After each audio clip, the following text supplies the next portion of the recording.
Ukrainian strikes on Crimea are having major psychological and operational effects on Moscow's forces, Western officials have told journalists.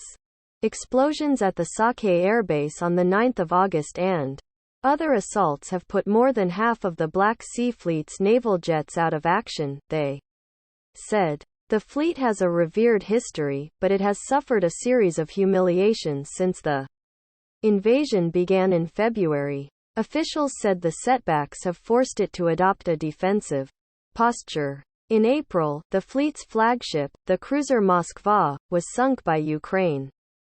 The 510-crew missile cruiser had led Russia's naval assault on Ukraine, and its sinking was a major symbolic and military blow. At the time, the Russian Defense Ministry said ammunition on board the Moskva exploded in an unexplained fire, and the ship tipped over while being towed back to port.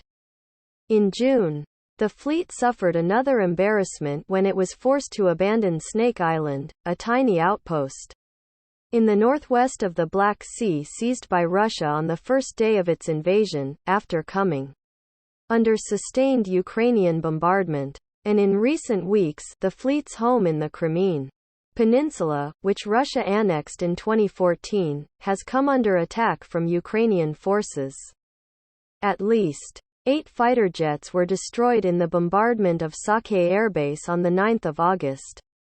Following the attacks, scores of holidaymakers were seen fleeing the peninsula, which was previously untouched by fighting. Images acquired by the BBC showed queues of traffic on roads leading out of Crimea 3 days after the attack. The 9 August strikes were not the only apparent Ukrainian strikes in Crimea. In July, Russian officials alleged that a Ukrainian drone attack forced an end to Navy Day celebrations in Sevastopol, and on 16 August there were explosions at an arms depot on the peninsula. The fact that explosions in Crimea, a place previously considered to be well beyond the reach of any Ukrainian attack, were watched by thousands of Russian tourists, many of whom have since fled Crimea back into Russia, has had a psychological effect in Moscow, officials told the media. The Western officials, who spoke unattributably on background, meaning they cannot be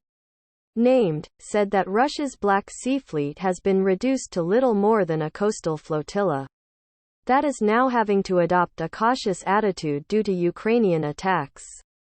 They added that Russia's ability to launch an assault on the port of Odessa in western Ukraine is highly unlikely in the short term. On Wednesday, Russian state media reported that the fleet's commander, Igor Osipov, had been replaced in light of the attacks. The RIA news agency said the fleet's new chief, Viktor Sokolov, has been introduced to military leaders at the port of Sevastopol. Moscow also seems to be trying to rearm its beleaguered fleet. State media reported that Admiral Sokolov told a group of young officers that they will receive 12 new vessels, alongside additional aviation and land-based vehicles later this year.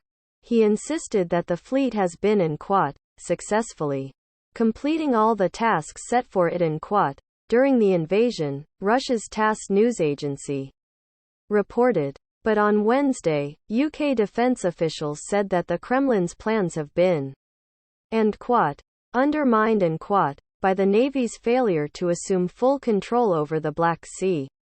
The Black Sea Fleet has generally pursued an extremely defensive position and remained near the Crimean coast, they said.